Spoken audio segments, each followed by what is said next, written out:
hour is here. Check it out. And you're locked on to Utah's highest rated, most listened to sports radio station. It's my station. It's my station. This is Hans Olsen and Scotty G on 97.5, the KSL Sports Zone. Hey, it's a Friday, wrapping up your week. Hans Olsen, Scott Gerard, let's get it. Hope you're all well. Get you into the weekend. A little, hey, it's Memorial Day on Monday, right? Yeah, it is. Hey, people are going to have a 3-day weekend coming up. Do we have a 3-day weekend? Of course we do, yes. Well, okay, you know, back in the day, we always worked because we always had that thing out at the motorsports park or the motorcycle. So I'm like, sorry, guys, we always have to work on No, that's changed a little bit. Yeah. Did you guys broadcast out there? Oh, yeah. But was that 1320 days? 1320 and then the early 1280s. Okay. And just getting ahead of it, Labor Day, we will be working. Yes. It's first college football, week 1. You'll still get the text from PK on that Friday, though. Hey, are and we Jake. working Monday? No, I get it from Jake Scott, too. Hey, are we working? Yes. Yep. Got college football to talk about. If you could call it work, go ahead. Tradition like none other. We always are on the air on Labor Day. Football season is it is a very demanding sucker. Hey, we'll make it up in December. Yeah. Always do. Oh, yeah, we make it right. Absolutely. How was graduation? Dude, I had a really hard time. Just I was look, you know I'm not a crying guy, but I was emotional. I had a hard time with that one yesterday. And it was fortunately we had a lot of family there and we had some good dinner and made some good food and we did it upright, but that was a tough pill to swallow. It was a rough one, huh? Yeah, power rankings have him number 1 right now. Attaboy. On the kid power rankings and yeah, just how was the ceremony? How was the organization of it all? It was pretty good. It was up in Ogden, the event center, and he had a graduating class of like 580, something like that. And I don't think nearly as big as what you dealt with at Lehigh, but I think it was 820. Jeez, but they did. They had like these little split screens. So here's one kid, boom, next kid, boom, boom, boom, boom, boom. So they knocked him out pretty quick. It wasn't awful. But it was like, geez, man, let's get this going. There's a lot of kids in these schools. I like how, the kids that the valedictorians and all those, they said, all right, you're going to get 5 minutes. And we had like 4 of these students that spoke, and all of them did a great job. And they were quick, to the point. And then when you get like to the school board member and the principal, and like nobody wants to hear from these people. And they go on and on for like 20 minutes. And I'm like, why are the adults in the room the ones that want to hear themselves talk? Like, nobody's here for you. Like, no knock on these guys, but like, nobody really wants to hear from you. We want to hear the names and cheer for everybody, and then we all want to go our separate ways. And hear from a couple kids. Yeah, the kids were awesome. Did a great job. I think the kids are interesting. And you remember Mackey's graduation was great. The organization, the speakers, I thought it was really good. It was done at UVU. And it was easy to get in. It was decent parking. I thought it was, but man, they've been slamming these graduations into these event centers, and you can't find parking. And you got grandma and grandpa who are 92 that want to come and see their granddaughter or great granddaughter graduate, and yet they have to walk a mile and a half to get themselves, and then they have to sit at the very top of the venue. They can't even see the screens, and you're just like, I don't even know if it's worth it. Yeah. And some of these things get really difficult, but I'm glad that it worked out well, man. I know that one. You love that one, so yeah. As opposed to the other ones. Can you phrase it a little better? Hey, you know what me and Brody are doing tomorrow, though? We're going, and Ryan is taking us out on the Provo. Oh, good. So we're going to do a little fly fishing, me and the youngest. That'll be fun. Because I've been talking up the middle kid so much, so I got to love up the youngest guy a little bit, because he might be going and seeing Dr. Phil here pretty soon, thinking he's being neglected. That'll be fun, man. Yeah, fired up. All right, we got a lot to get to. You had a busy day yesterday. Yeah, it's still just trying to ingest and digest every bit of this Jake Retzlaff story. Yeah. And trying to go through it with a fine-tooth comb, and I thought that Greg Skordas did a great job. It created a lot of interest and stir and buzz, and it also caused me to kind of think a little bit more deeply into how this has gone down and what exactly it means. So there's still a lot of layers to this onion that we need to get through. Let's do it. Hans and Scotty starting lineup right now. This is Hans and Scotty G.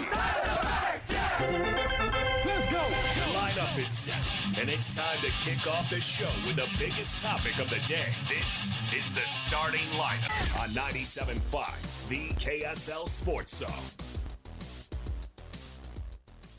I would assume that a good civil lawyer, and I don't know these lawyers that are representing the victim in this case, the alleged victim, would have reached out to at least Retzlaff and said, hey, we've got this case. We're coming down the pike. Do you want to settle? Do you want to talk to us? Do you want to try to resolve it? So that day's probably long since passed. And I would also assume that because the Provo Police Department investigated it, that there had to be some level of referral to the Title IX people at BYU, which would have triggered a call to the coach. So I assume that nobody was caught flat-footed. They may have been disappointed that it ultimately was filed, thinking maybe it wouldn't be, but I think people were probably on the guard for it. So, by the way, starting lineup brought to you by Mountain Land Supply. Find a location near you at mountainland.com. So Greg Skordas, attorney for 40-plus years. He will be hosting a show here pretty soon over on 1160. Come, I think, June 9th. Oh, okay. So just in a couple weeks. So did a great job sitting with you in studio and kind of going over the intricacies from a legal standpoint. And here's, Hans, this is a really difficult situation. I know you and I have talked on the air and off the air a little bit about this, but we just want to present facts. Okay. We don't want to make any kind of insinuations one way or another. We don't want to appear like we're leaning one side or the other. I think BYU fans want to know, number one, what does the legal process look like? How is this going to play out? And will Jake Retzlaff be available to play in 2025? And I think that's why it becomes a sports story, is because ultimately it affects whether or not Jake Retzlaff could be part of a very talented team coming up in 2025. And we just want to present the situation from a legal standpoint. We want to bring on people like Greg Skordas that are well versed in this, more so than you and I could ever hope to be, and then just present facts. Well, in speaking with an attorney, it does sound like as this civil case proceeds that the victim's name eventually will be known, and that's going to be a tough layer to everything as well. And this has got to be a really tough thing for her and a family, I'm sure. Understanding that at some point her identity will be public. Mm-hmm. And that's really tough. It'd be really hard. Like I try to think as a parent, if I was dealing with a kid that was going through a case of this magnitude, of this public nature, and my kid currently has an anonymity, and eventually my kid is going to be identified, you're overwhelmed with that, because you deal with a whole other level of pressure and persecution and opinion, and that's going to be a really tough thing. But from what I understand, the person I talked to said, I'm surprised the name isn't already public, but eventually it probably will be made public. And that's just another part of this case that's going to be really tough to internalize and understand. It's going to be difficult. And I feel terrible for anybody that may be a victim of this level of assault and having to go public with it and be a public face and image. It's going to be tough. The other thing, you asked about the timeline, and Lloyd's got this cut. So Greg Skordas did talk about the typical timeline of a civil case. Here he is mentioning that timeline.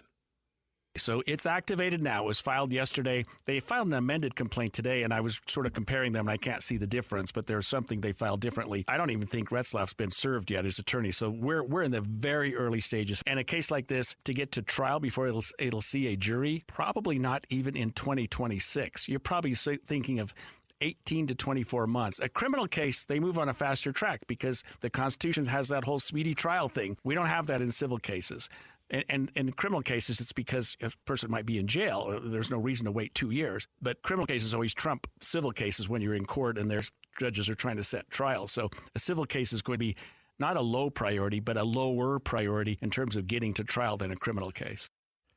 Very rarely do you see civil trials ever actually even make it to trial, because more often than not, there's settlements or there's mediation. And if Jake Retzlaff feels like he is 1,000% innocent or doesn't he may want this to go to trial. He may want his day in court. The young lady may want her day in court. So, but a lot of times there's always some kind of conversation that usually has a monetary, and I know Greg talked about that as well, a monetary value attached to it that then everybody signs NDAs and then it goes away. Mm-hmm. So I don't know if we will ever see the light. This case will ever see the light of day in a courthouse. So he kind of mentioned that at the beginning, and he said that those attempts would have been made previous to the civil case being filed. So he said now with that civil case. So he thinks this will go to trial. Oh, yeah. Really? Yeah. Wow, okay. He does. He said that he believed that. Well, he would know. He said that he believed that that's why he thinks that people would have known was because they would have tried to settle this before actually filing the suit and asking for a jury trial.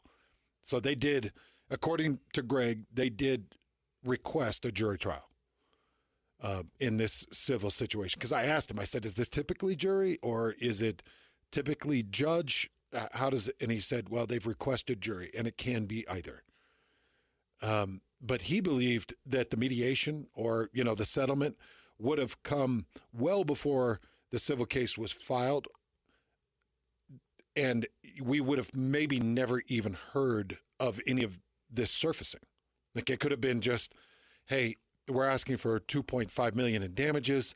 Okay, here's 2.5, non-disclosure, mouth shut, moving forward. And as you mentioned, if you've got somebody saying, hey, we need to settle this, can we do this in a private settlement? And you're saying, I didn't do anything. I'm not going to be extorted.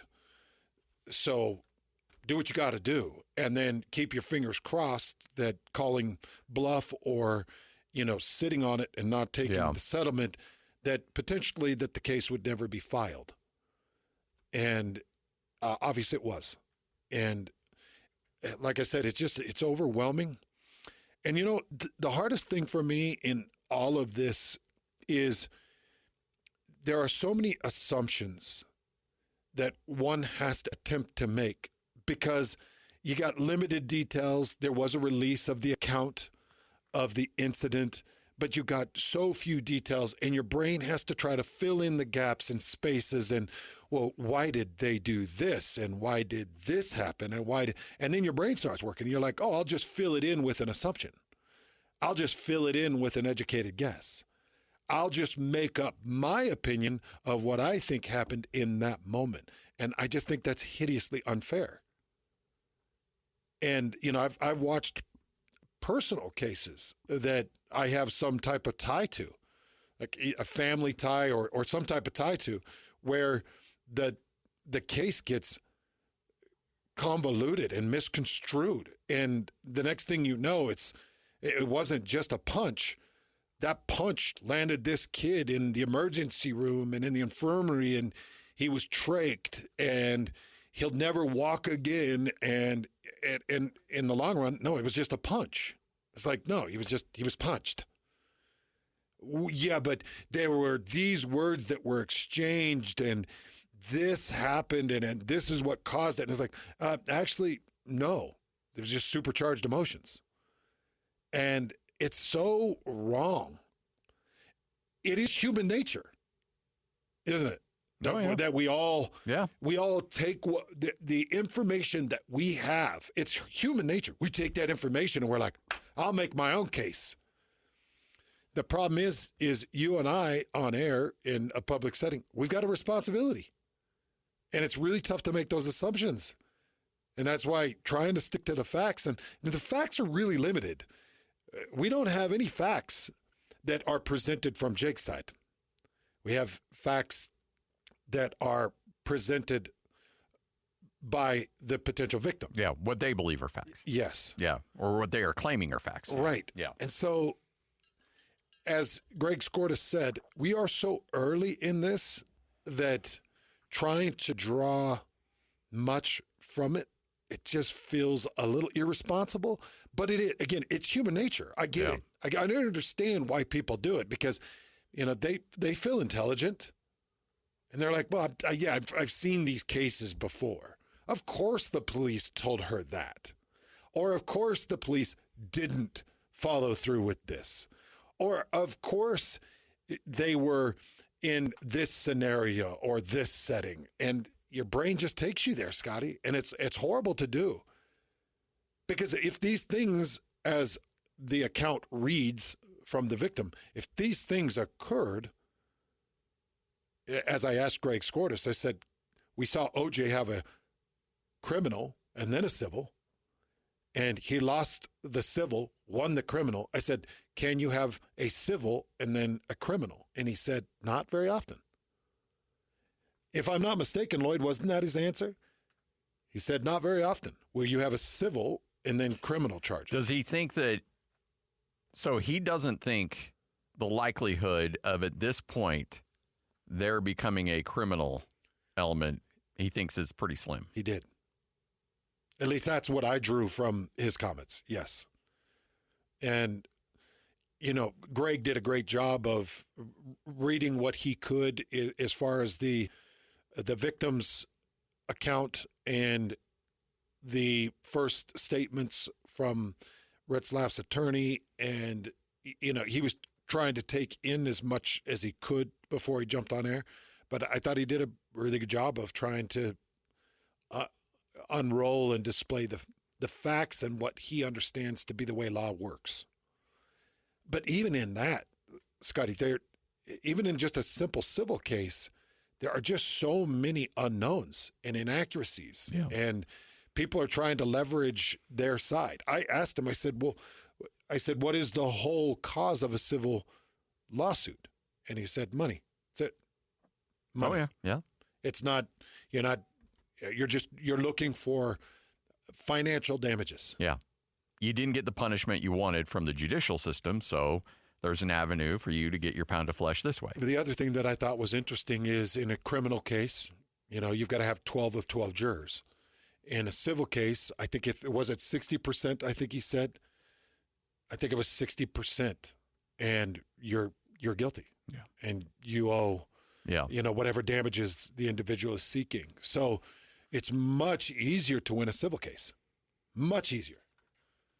And if somebody puts this, like, let's just say, I put a civil case on you for $1.5 million, I win the civil case with 60% right on the head. Yeah. What does the public see? He's unanimous, yes. Just that you're guilty. Yeah, that you're That's guilty. It. Yeah. Just like we look at OJ. Yeah. We look at OJ and we're like, oh, OJ's guilty.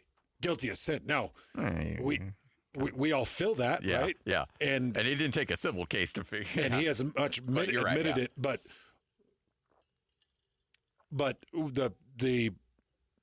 I guess the point I'm trying to draw is if somebody wins a civil settlement, then you're instantly like, they're guilty.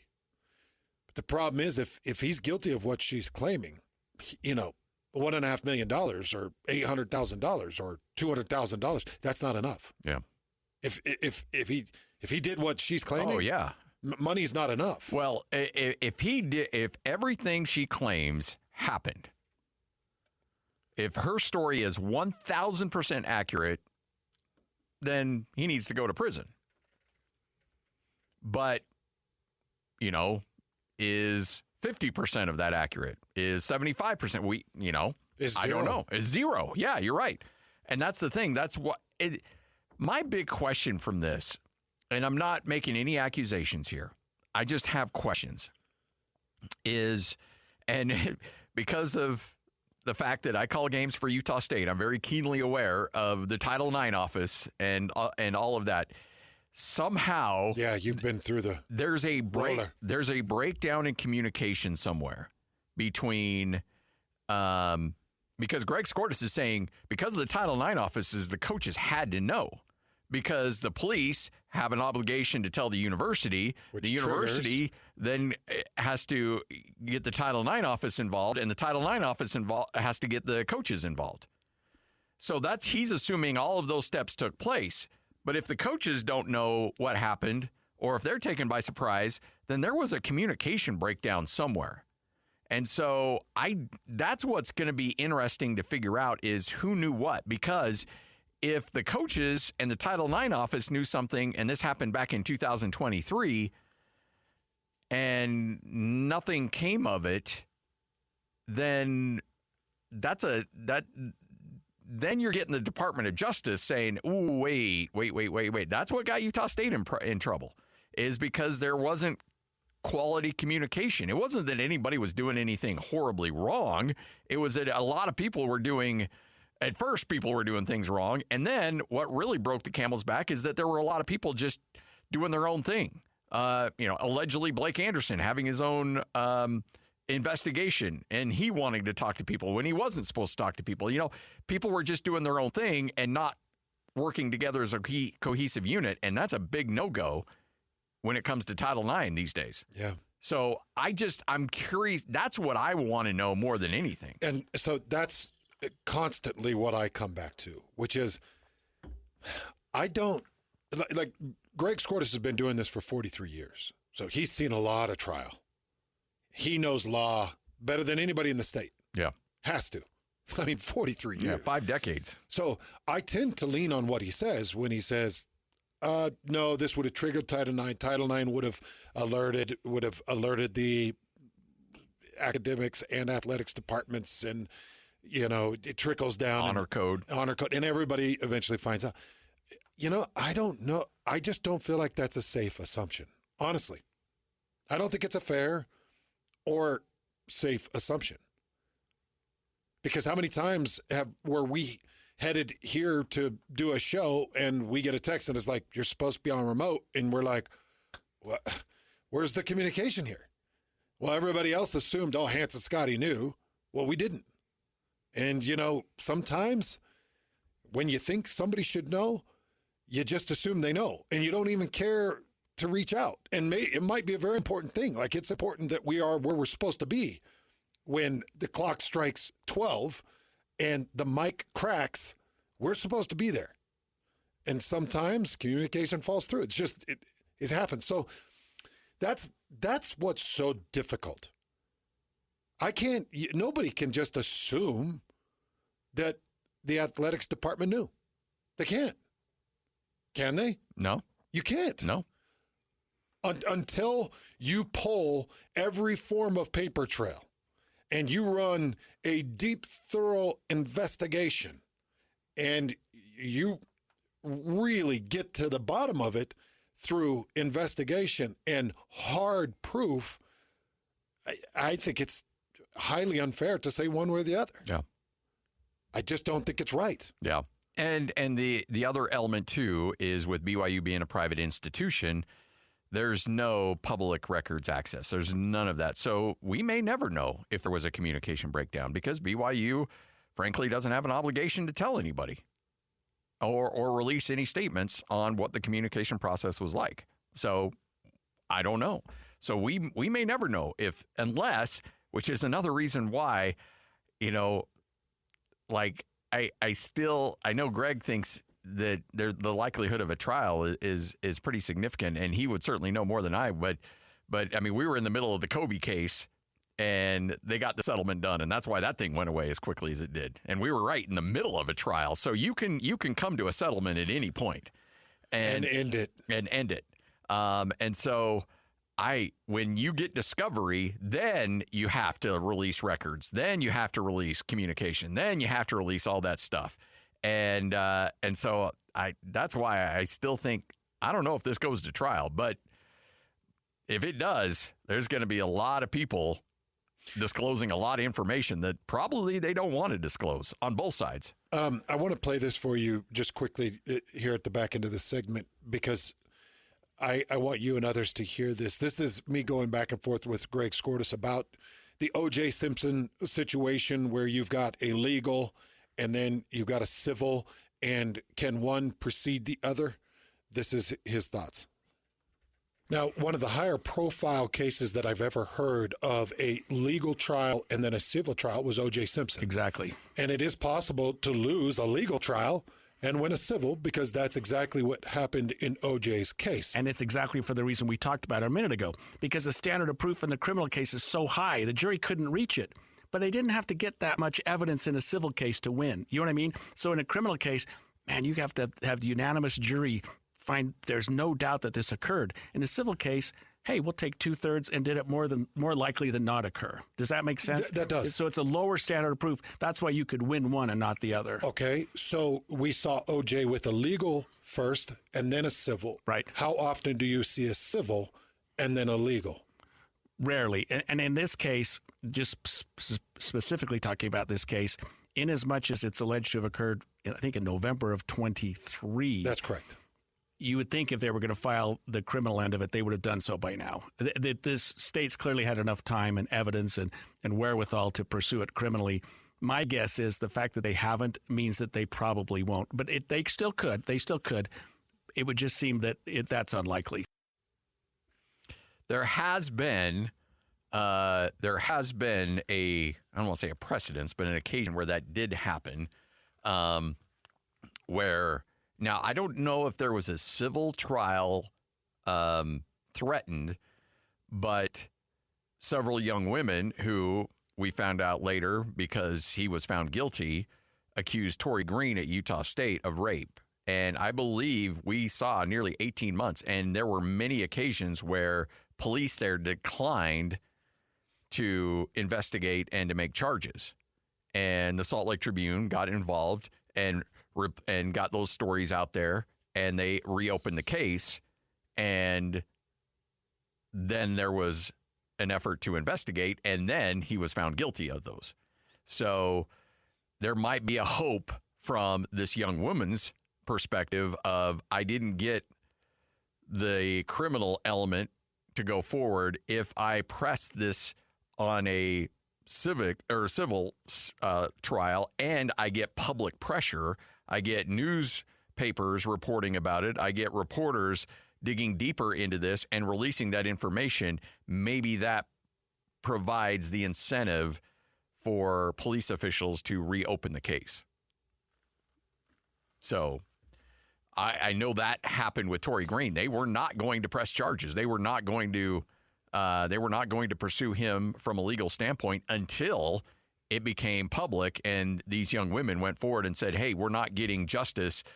Let's go and try to get the court of public opinion on our side. Let's release our story to the media. And the media published it, ran with it.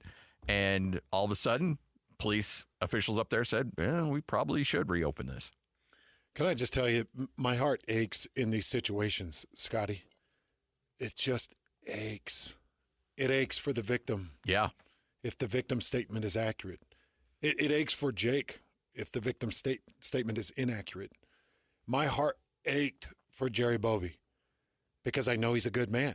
Great man. And I can't imagine him ever doing anything illegal or off the books in an attempt to be deceitful or to try to avoid. I just don't see it from Jerry. Nope. You know, and we've seen multiple cases at the University of Utah where, you know, these student athletes, I can't remember the name, but one individual in particular, and I can't even remember the exact situation, but the University of Utah football program had a couple of things go wrong, and then this kid had an accusation against him, and they took him off the field before the charges came or any proof of guilt came, and I felt sick for the kid because then it eventually came out that the kid didn't do what he was being accused of doing, and I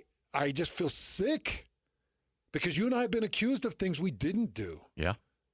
And you and I have been done dirty felt like, man, I hope that person pays for what they did. And sometimes they never do.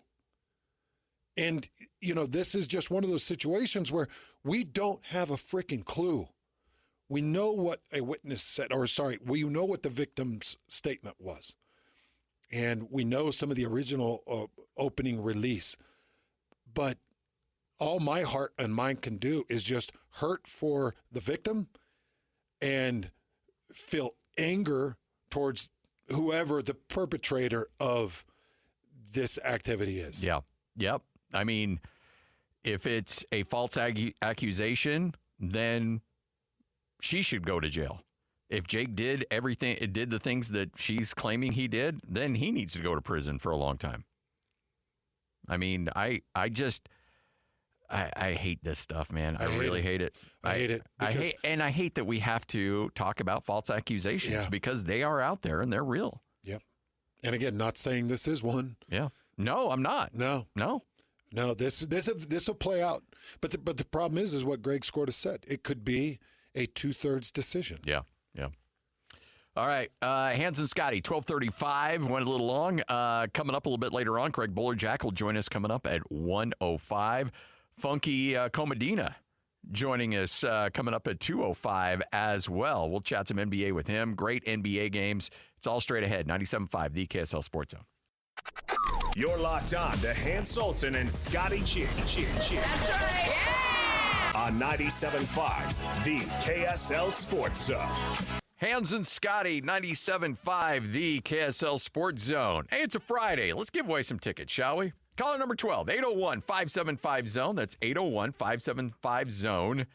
And you'll win a pair of tickets to see Hardy on the Jim Bob World Tour next Thursday, May 29th at Utah First Credit Union Amphitheater. If you don't win, well, keep listening. We'll give away some more tickets throughout the day. Hardy. I have not heard Hardy before. Is that a band? Are they a bunch of brothers that sign or that? No, it's not the Hardy Boys. That solve crimes. That's the old Hardy Boy books. I used to read those. We all did. No, he does. He's actually pretty big, I think. Is he? I'm not as in the country. Am I showing my age here a little bit? He's decent size, yes. Woo! Yeah, he's got a song called Truck Bed that's got 320 million listens on Spotify. Yo. It also has the E with the explicit lyrics next to it, so I can't play that. So we can't even have Lloyd pull it up. Yeah. Another song called Wait in the Truck. Red featuring Morgan. Okay, yeah, this dude's a big deal. My bad. I need to be listening to more country music. He Went to Jared is the name of a song, like the Diamond Place. A song called He Went to Jared. That's awesome. Lloyd, if you can find any filtered stuff, maybe we play a little bit. Yeah. All right, Hans and Scotty, 97.5, the KSL Sports Zone, 12:43. And again, if you missed your conversation with Greg Skordas yesterday, who's been practicing law in the state of Utah for, 43, 44 years? Mm-hmm. He's got 5 decades of legal experience and, again, has read up on the case, doesn't know the intricate details of it, but I thought gave a great timeline of what we're looking at, what to prepare for. And I know if you're a BYU fan, your other question is, I hate bringing this up because there's bigger issues at play. Either a false accusation is a much bigger situation than playing time at BYU. The accusations, if true, are obviously way bigger than playing time at BYU. But ultimately, I think as a sports station, one of the questions we have to ask is, will Jake Retzlaff be available for BYU in 2025? Because if he is not, that impacts this season dramatically for the upcoming year. Yeah, it does. And I don't know, I feel uncomfortable talking about that, but I also feel like that's kind of our job to also talk about that as well. Makes my skin crawl. Yeah, a little bit. That shouldn't be what we're talking about, but it also is part of the story. No, that's the problem. We have a job just like everybody else has a job. Yeah. You show up and is this a favorable thing? No, it's not. I mean, we're coming up on the 11-year anniversary of not only us starting this show, but 11 years ago, I got sideways with BYU fans on a story that I reported on and ended up sitting on a lot of that story because I didn't feel like it was necessary. The reason why I felt like it was something to talk about was that there was a time where it looked like it could be impacting the playing time of players the next year. That's the only reason that we discussed it and the reason we brought it up. When it became very apparent that no playing time was going to be affected, then it was like, all right, moving on. Look, I don't care if a guy gets free stuff. More power to you. Doesn't bother me one bit. But when it comes to the fact that the NCAA gets involved and it could impact players and their eligibility, then we have to talk about it. It's not fun. And, this situation with the BYU quarterback room is interesting. It goes to McKay Hillstead, who you know really well. Yeah. I know that you feel like he's... I think he could, and it depends a little bit on what the preparation is, but if he goes through training camp or fall camp with the vibe of, hey, we're going to need you, and he gets reps, I know there's a size limitation, and there's some other issues that just physically he can't overcome, but the dude's a gamer, and he will do everything in his power, sometimes to his own detriment, to make that extra play, to get that extra yard. And so can he stand up physically to a Big 12 schedule?